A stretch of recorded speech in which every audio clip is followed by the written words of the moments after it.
I was talking to my daughter the other day, and I know she's anxious about moving forward into adulthood. Honestly, I think one of the things that caused me the most anxiety in life, without realizing it at the time, was the fear of making a mistake. This is Better Moody, and you're listening to The Way Forward. So what is a mistake? Because depending on when you grew up, where you grew up, and what culture surrounded you, mistakes mean very different things. For some people, mistakes are expected, right? They're acceptable. It's a part of learning. And then for others, mistakes feel crushing and it's critical. Your survival depends on getting it right the first time. You make a mistake and you fail. Or at least it feels that way. But challenging that thought and that feeling and understanding that what if that's the wrong mentality to have is pretty huge, especially when you're young. There's a quote that I love, and I can't remember who said it, but the idea goes something like this. Failure isn't caused by making a mistake. Failure comes from the inability to update quickly enough and continue moving forward. Okay, that sounds like something I made up, but I promise that's from somewhere else, and I just kind of, gave the synopsis, but it stuck with me, is my point. So recently I jumped right into a game called Detroit Becoming Human on PlayStation, and for me it was kind of grounding to have something to look forward to after I do things with the kids during the day. So it was my me time, but it's over now. But if you haven't played it, it's one of the story-driven games where every decision that you make, it changes your timeline. Every choice, the things that you look at, that you explore, that you see, it affects what comes next. Doors open, doors close, characters live, others die. So yeah, I was enjoying it, and I was all in. The actor, Jesse Williams, I love the fact that they use real actors, some of these games, because it's like a cinematic experience, but you control and drive the storyline. So I know it takes a lot of work to get that done. And, truly grateful for all the people and all their livelihood that they poured into the game. Jesse Williams is the name of the actor that plays Marcus. And he is this android that's leading a movement for freedom without telling too much about it. So by the end of the game, I was committed. And my version of Marcus that I came up with, very sexy. I guess he's a sexy guy, but he's just a person. And then you see him in this role and it's like, mwah, yes, you are a winner here. Top shelf, elite leadership style. I'm going to have to take some credit for that. But, so in the game, I made a few mistakes. I wanted to go back and redo it, but they say it's best to just play it out and see what happens.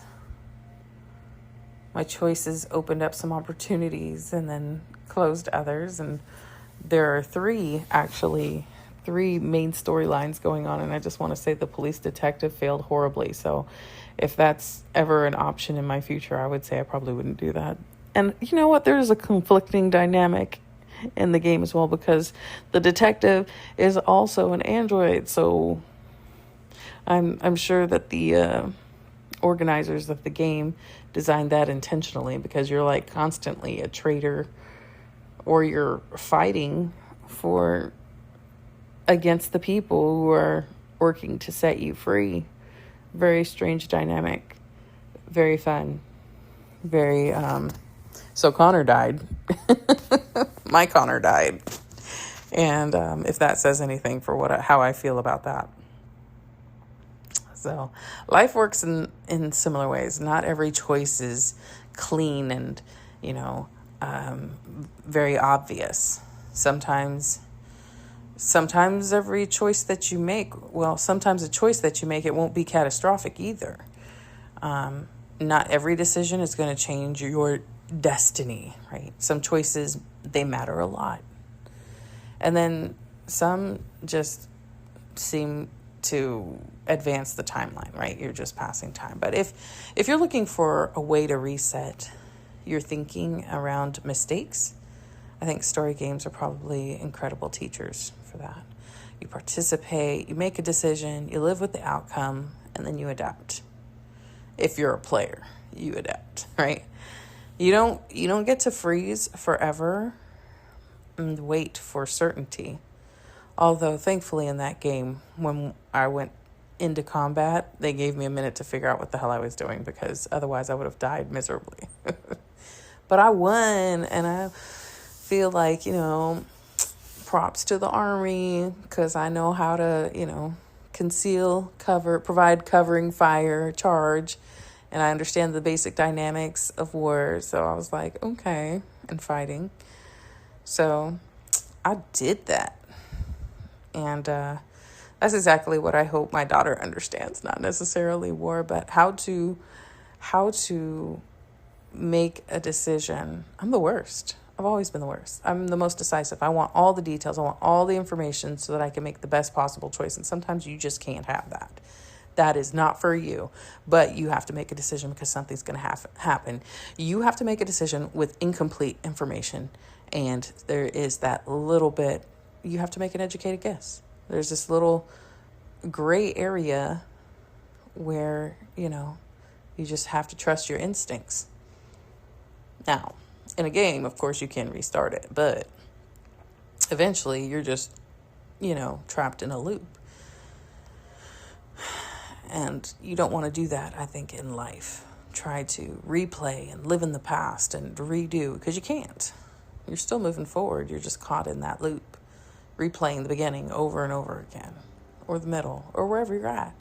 And then you don't get anywhere. You're stuck.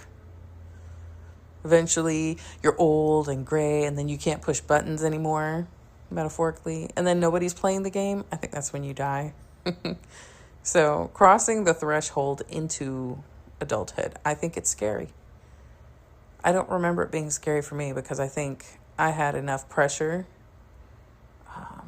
I was uncomfortable enough at home that I knew I wanted to make a life that was better.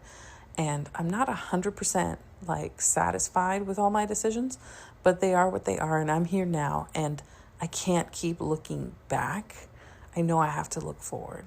I know I have to know that I have these tools in my quiver, in my tool belt, whatever I have that I'm working with that I picked up along the way, and I can use them to move forward and reach that next desired goal. And I think that's also another frightening understanding when you confront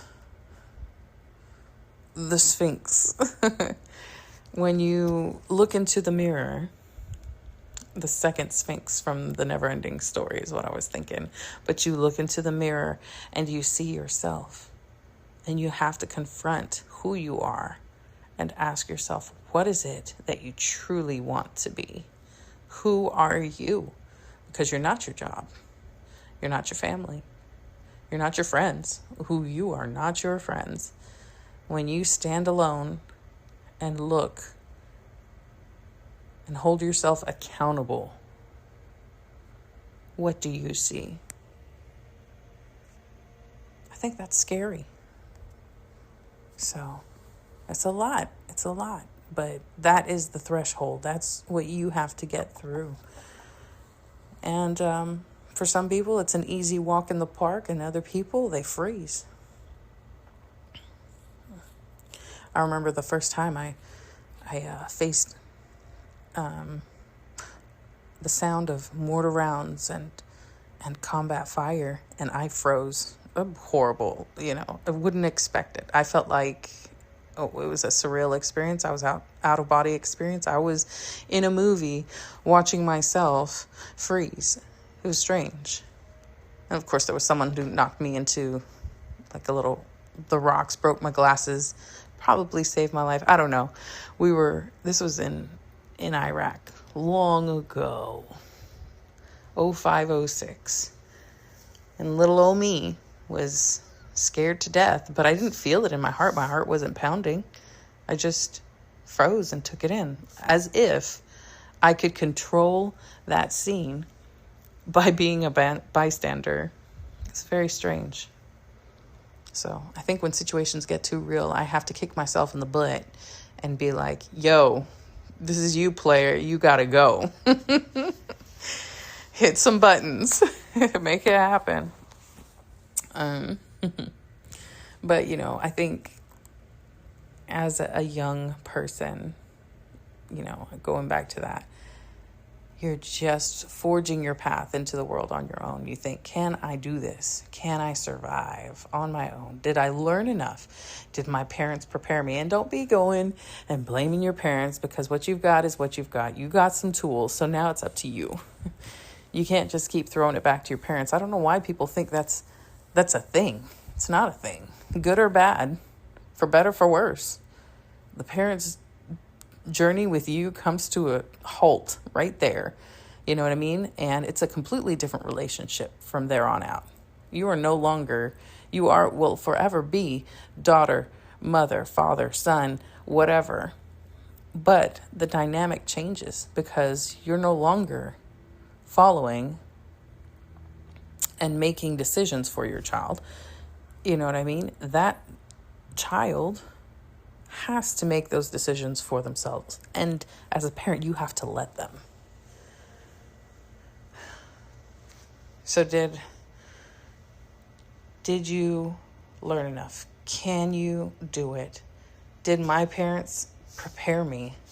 Is what it is. So as parents, I think we spend years being those providers, the teachers, the protectors, the problem solvers, hovering, helicoptering, doing what you think you can, and sometimes enabling without realizing it. And then you hope all those little moments added up to something useful, that they saw you. They saw all the great work. They don't see you.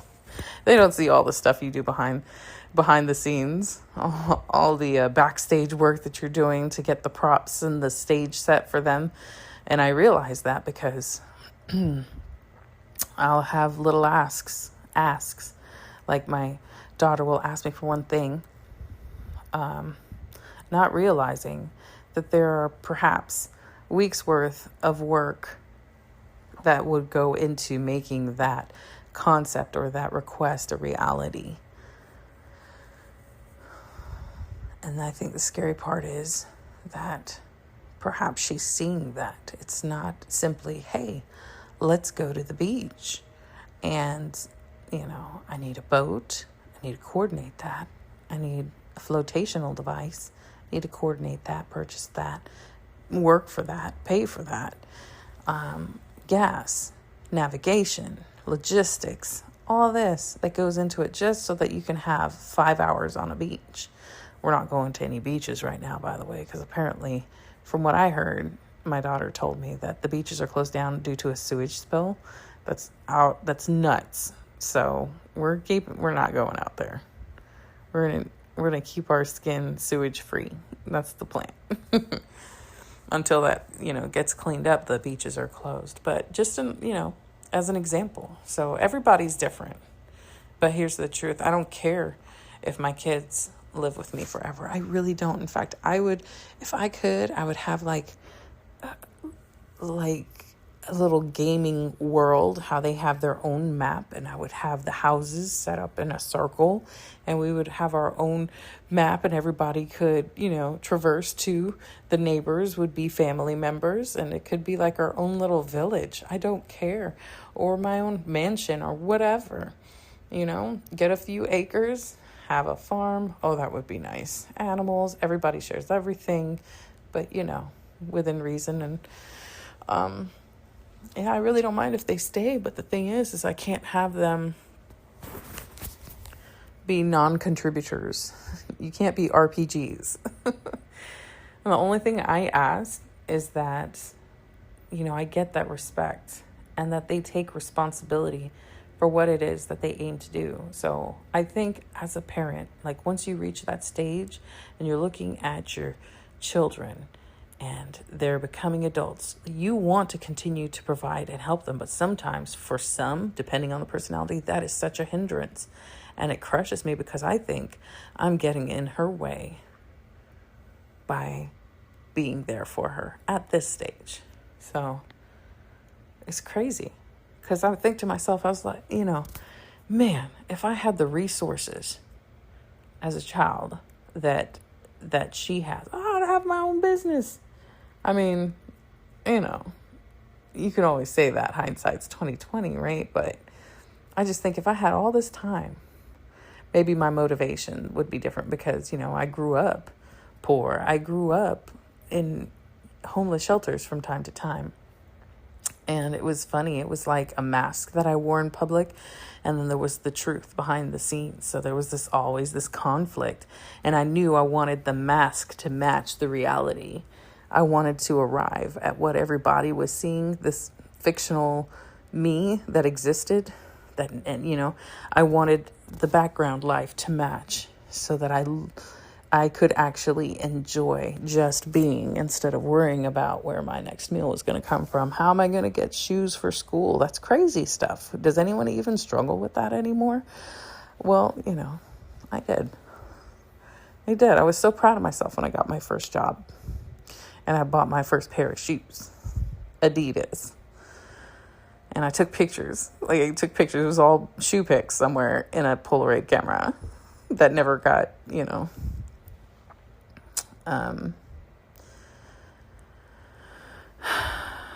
pictures that never got published or printed, however that, what is it?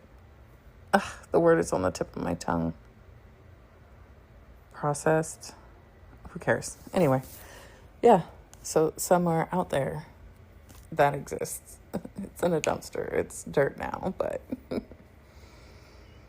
these are the non-negotiables for me. The non-negotiables are respect the home, respect the rules, respect me, speak to me with respect. So, and then beyond that, I'm here. I got you. Life is hard enough already. And I know this. That's why I'm like, I got you. I'm back here. I am rooting for you for as long as I can breathe and root. But here's the difficult part, I think. How do you keep someone? How do you help them to do the right thing that they're avoiding because they're afraid? And I don't have a problem. I have no ego about it. I'm thinking I can enlist the help of whoever you need to set you straight, to give you those stakes that you need, because I think eventually there's going to have to be the real stakes, and it's uncomfortable. I don't want to have to create consequences for the people that I love, but if I don't create some small stakes now, I think life is going to kick your ass. That's what I think. Creates much larger stakes later on. Life is not patient. Life is pretty unbiased and does not favor my children like I do.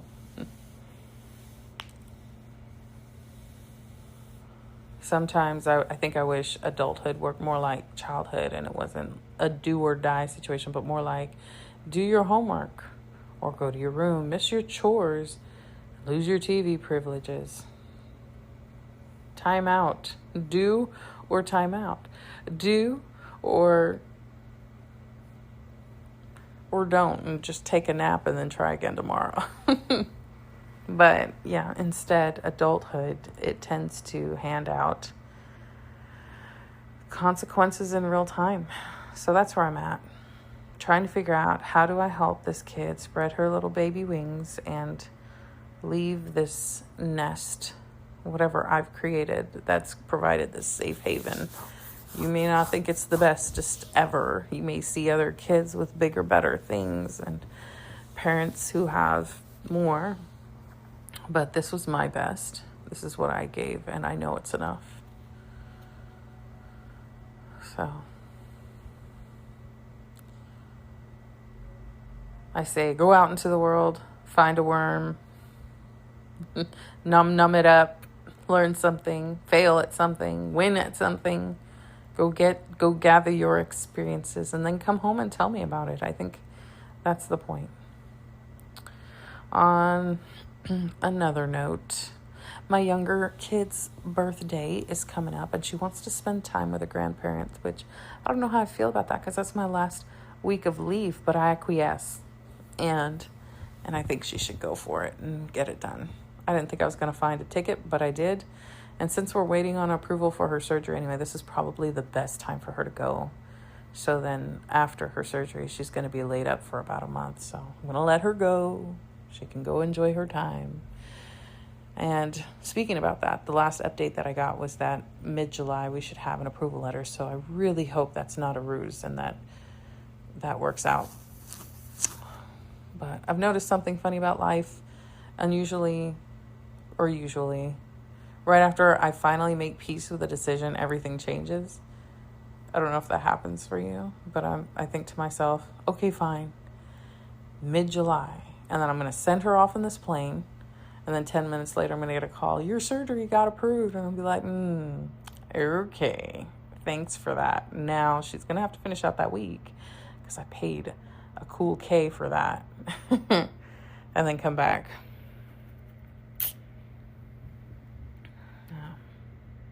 Yeah, my leave is coming to an end and I was really enjoying it. It was about a whole month of feeling free and wishing I could stay that way. But I'm hoping that this new position that I go into is going to be quieter and a lot less stress. It's going to be a lot less of me carrying everything home with me and more me being a supporting role at work and helping people, like little bite-sized bits of help as they continue on in their career. So more of a supporting role, supporting as a supporter and less of a center stage supporting role. Because for the last few years here, 3 years I spent, work has not stayed at work. I've taken it home with me. Couldn't help it. T-Mobile just let me know they had a award-winning 5G home internet available. So that's good. I guess I'm Xfinity right now. It's working. I'm going to keep it. But yeah. Work hasn't stayed at work. And when that happens, it pushes everything aside. Family, health, peace, it's all on the back burner. So maybe this next chapter, I need it to look different.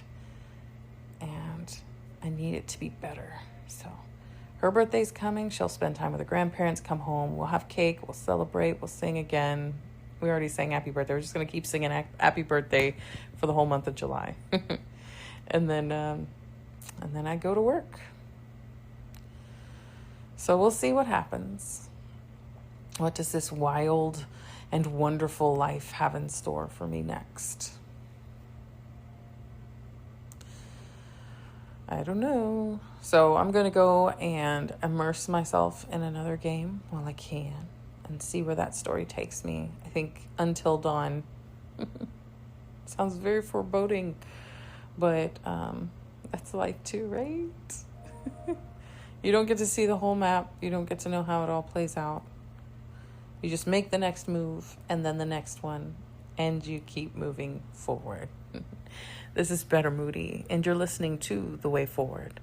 And for now, I'm out.